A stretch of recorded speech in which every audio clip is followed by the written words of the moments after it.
Welcome back to How to Be a Better DM, the official podcast of Monsters.rent. I'm Justin Lewis.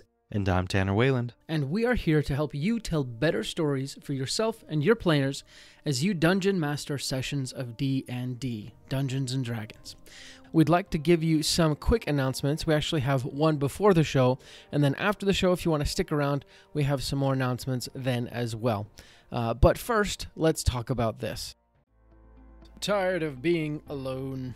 Are you tired of not having any of your players understand you?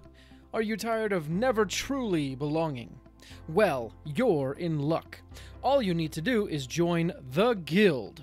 The Guild is a unique and exclusive experience that is only open to Dungeon Masters. It is a full community focused on helping ease your DMing burdens. Want to meet other DMs? Join the Guild. Want to discuss your homebrew ideas with people who would appreciate it instead of just telling your cat? Join the Guild. Want to find a place where all your wildest dreams will come true? Join the Guild.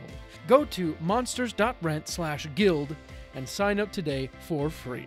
Wait, that can't be right. Chuck, can you check this again? Is this supposed to be...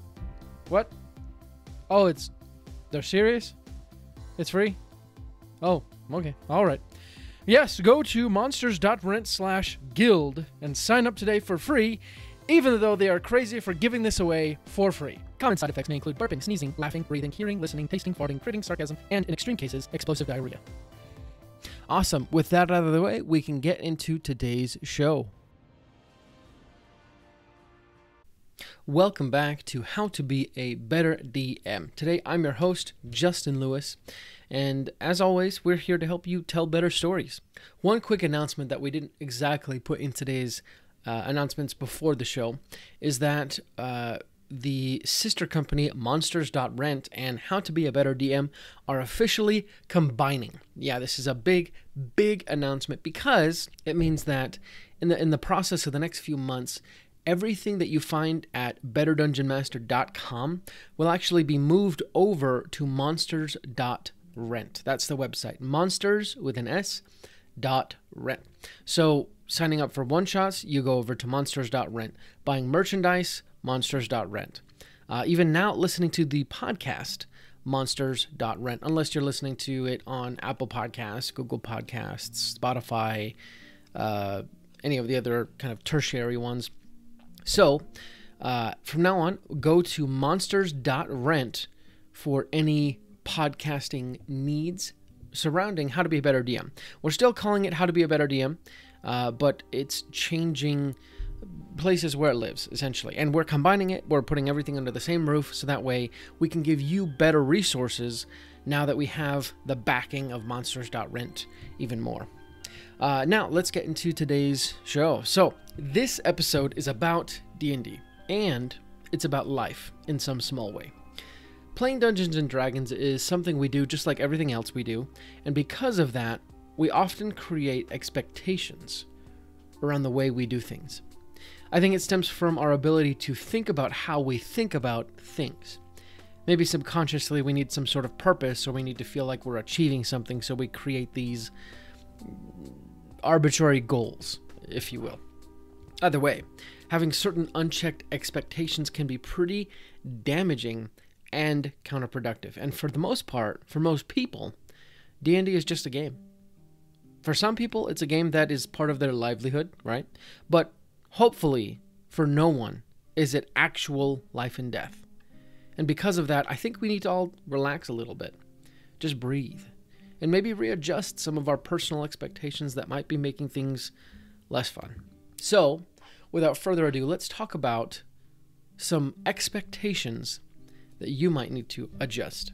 Number one, I can't take breaks. Believe me, I know that you have had your campaign going for years now, and you don't want to risk it fading away by taking a week off or two.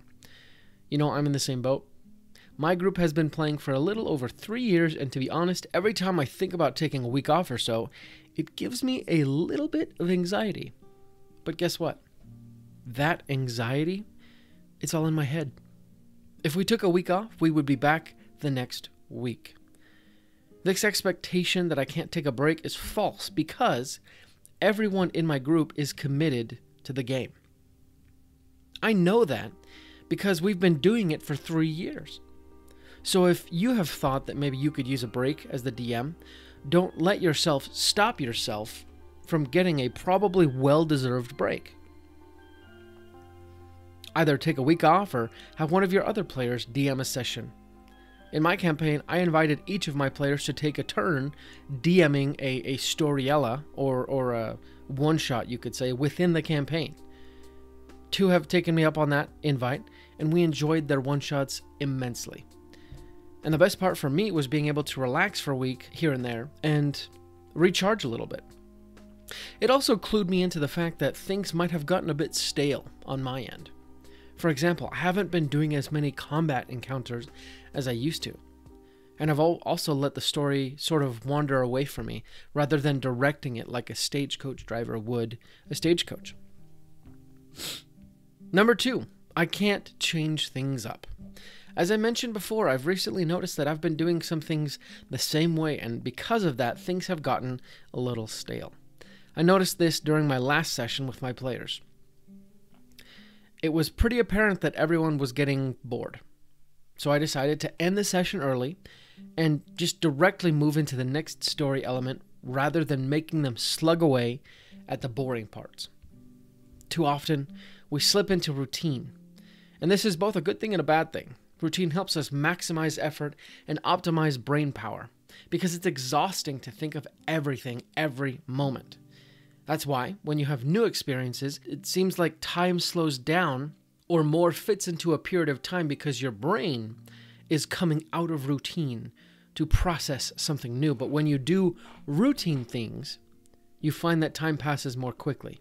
And frankly, sometimes time passes without you realizing what is going on. Have you ever driven somewhere only to get out of the car and realize, how did I get here? I don't remember driving here. You find yourself somewhere without knowing how you got there. When it comes to D&D, routine can be both good and bad, and the key is to key off of your players. If they seem like they're enjoying every single session, then bully for you. But if not, then you should change things up. As they say, if you always do what you've always done, then you'll always get what you've always got. Number 3, I have to do it this way. YouTube is an amazing invention. It has probably educated more people than the public education system ever has, because now, if you have Wi-Fi, you have access to hundreds of millions, if not billions, of videos on all sorts of subjects. In the world of Dungeons and Dragons, there are YouTube dungeon masters aplenty. And for the most part, these online DMs are talented, practiced, and have spent many hours and probably lots of money creating a great D&D production. Sometimes, though, you and I might fall into the trap of watching their shows, loving every minute of it, and then slipping into the thought that everything we do has to mirror or resemble their methods. I know that often I stop myself from doing things just because, well, on Critical Role, they do this, ... It's wonderful to have role models and people to try and emulate. Becoming great often involves some sort of imitation, but the problem arises that when we shackle ourselves to an idea that holds us back and actually prohibits us from having fun. In my last session, as I've already mentioned, things had gotten stale. Let me explain a little bit more about the situation. My party has entered the Astral Sea, which in my campaign functions a lot more like the universe of Disney's Treasure Planet, with astral ships and so forth. It's a lot more science fiction. The party is on a voyage to a distant planet, and the voyage will take them 25 days to get there from where they started. At first, I started with a random encounter table that I would roll on every single day that had the possibility of generating some sort of strange event. And then 2 of my players hosted one-shots, each one filling up one of the days of the voyage. And on their one-shots, they made the adventures much more story-driven rather than random encounter. After a while, I realized that traveling 25 days was pretty boring. So contrary to what I believed about how Critical Role functions, last session I decided to do something radical. I realized, hey, this is going nowhere, so I finished the session early, and I frankly told my party, my friends at my table, I said, hey, I'm going to time jump these 25 days, because these 25 days are boring, right? I need to know your plans. At the end of the session, I had an NPC come to one of the players with an idea for how to infiltrate a particular place once they get to their destination, essentially. And this NPC said we can kind of go on this side quest to get information on how to infiltrate it, or we can just wing it, right? So at the end of the session, I told my players, I said, I got to know what you guys want to do, because that's how I'm going to plan next session. And we're not going to do this traveling 25 days bit, right? It's boring. You guys, frankly, I don't know how to make it fun. I probably could if I knew how to, but right now I don't. So we're going to move on. And my players, funny enough, they seemed to be energized by that at the end of the session, right? They were much more energized at the thought of, okay, we're getting to our destination, something real is happening. They were much more energized by that thought than during the session while we're actually playing. So whenever you watch the online dungeon masters play, they don't seem to ever have informal planning sessions with their players like I did. However, they seem to have everything planned out. First, they might actually have all sorts of planning sessions with their players behind the scenes. We just don't know. But second, it doesn't matter what they do. What matters is what I do and what you do, and whether or not it improves the gameplay for yourself and your friends. Whenever you find yourself falling into the trap of thinking, I have to do it this specific way, catch yourself and fling yourself out of the trap, because you'll be happy you did. Number 4, I have to do the funny voices. Welcome to Bolgrin's Inn. Ready for your thoughts? At last, my master plan has come to fruition. These funny voices are, well, they're fun, right? And everyone likes the funny voices, and everyone wishes they could do them perfectly and perfect their accent. For me, it's the South African accent that I struggle with. But guess what? You actually don't have to do any voices. That's right. Your best bet might just be making sure the session happens at all. For many DMs, getting players to show up is much more important than whether this character has a South Carolina accent or a Southern Alabama accent. That was probably not Alabama, probably more Georgia, but whatever. In fact, our recent podcast episode with audiobook voice actor Victor Bevine sheds a little more light on this topic. This is episode 97. Victor said that the main character of any audiobook should have a voice closest to the actor's natural voice. This is because that's the voice that will be used the most. So even in the big leagues, having a funny voice isn't nearly as important as the inflection, the tone, and the emotion behind the voice. Victor voiced Drizzt Do'Urden in R.A. Salvatore's fantastic series set in the Forgotten Realms. And if you've ever heard the audiobooks, then you know that even though Drizzt's voice is essentially Victor's voice, the emotion and the tone behind the voice are perfectly performed.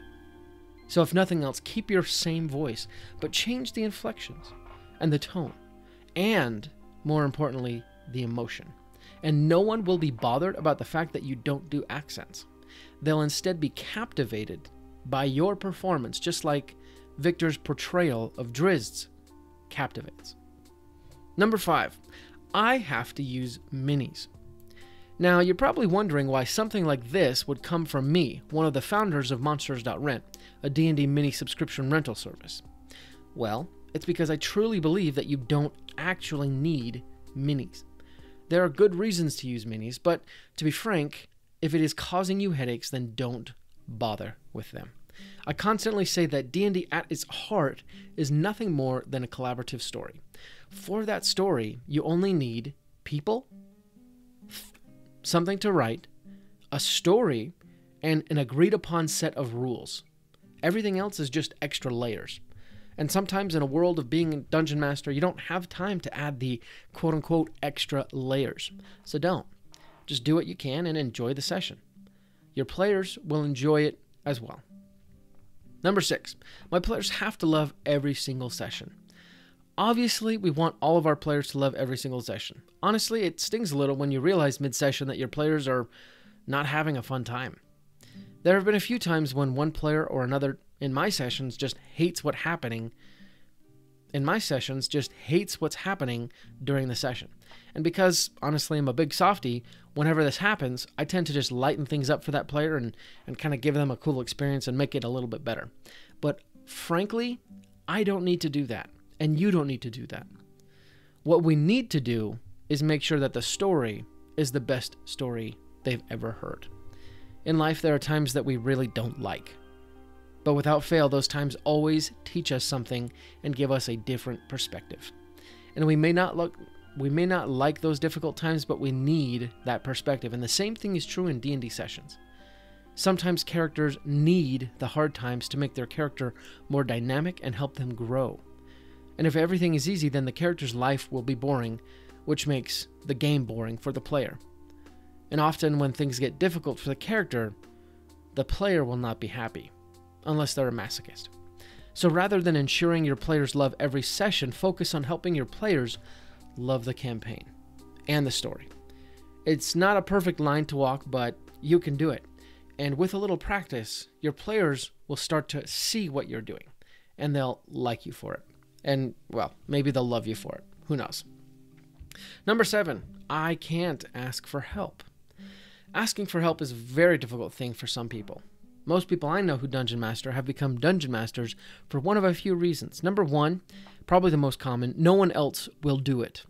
This reason is very common, and not that many people want to dive into being a Dungeon Master. So there are a few who decide to bite the bullet and just make it happen for everyone else at the table.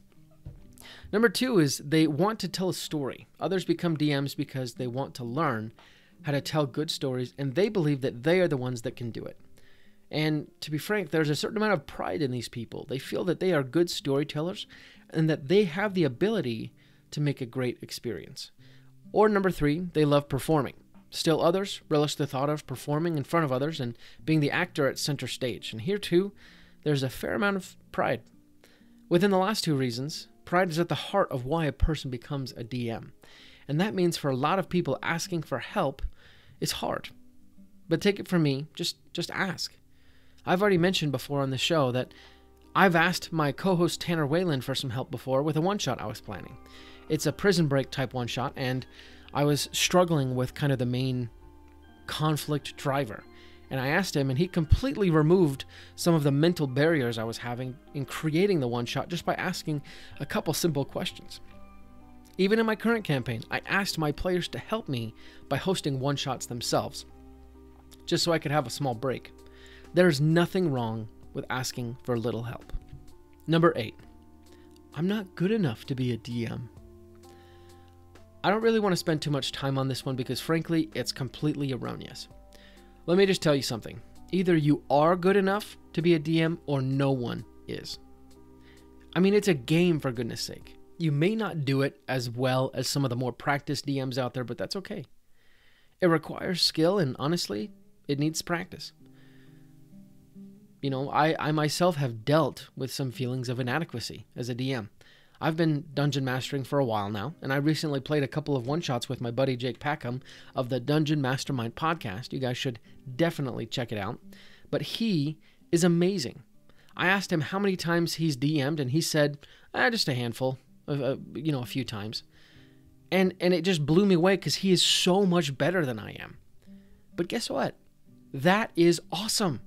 That in no way makes me a worse DM. It just makes me want to play at Jake's table that much more. So instead of thinking how good everyone else is compared to you, spend time enjoying being a dungeon master. We tend to ruin ourselves by overthinking things. So just stop. Just stop. Enjoy the moment. And you'll realize that you are good enough in this moment and that you're also getting better every day. Number 9. This last one might be a bit controversial, but you don't need to be prepared for everything.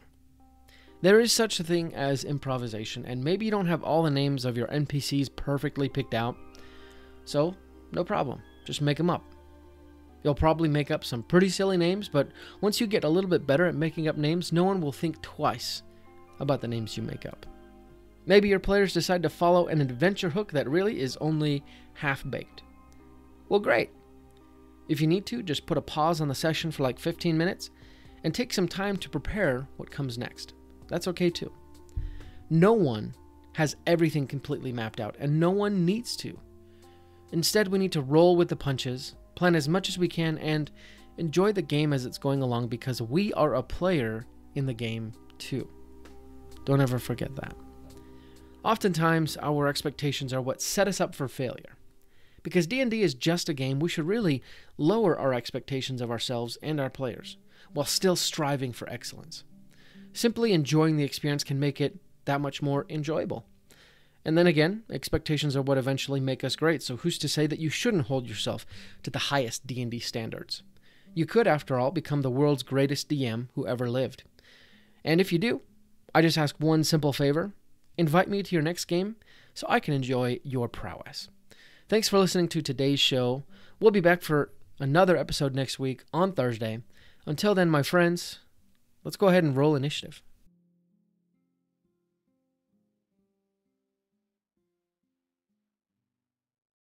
Thank you for listening to today's show. We really appreciate your support and your patronage. We have a few more announcements to go over. First, did you ever fall in love with the library as a kid? It was a place where you could experience 1,000 stories without having to buy 1,000 books. That is what Monsters.rent can do for your D&D campaign. You can rent and swap out as many quality miniature monsters and creatures for your D&D party as you could ever want, without having to buy them. You can rescue villagers from a kobold camp, or lead your party through the fighting forest, or many more adventures. We're coming out with new bundles all the time. Just sign up for our subscription to get access to your own personal library of minis. Go to monsters.rent to find out more. That's the website. Monsters, with an S, .rent. Get your library pass to a world of minis today. we also wanted to let you know that today's episode is sponsored by Stardust and Dragons. I'm going to let one of the cast of Stardust and Dragons, Christian Hatcher, and his crew tell you a little bit more about it. This August, a new adventure podcast is coming to a platform near you, filled with action. Shoot one of the two of them. We can't keep taking hits like that. Drama. Everything that she's been doing, everything she's going to do, finally sets in. And Stardust. Help! Help! Someone, please! Find out more about this epic odyssey at stardustanddragons.com, where adventure awaits in the stars. That's all the announcements we have today. Again, thank you so much for everything you do for us. You make this show possible. Like we said before, we'll be back next week with another great episode, and until then, let's go ahead and roll initiative.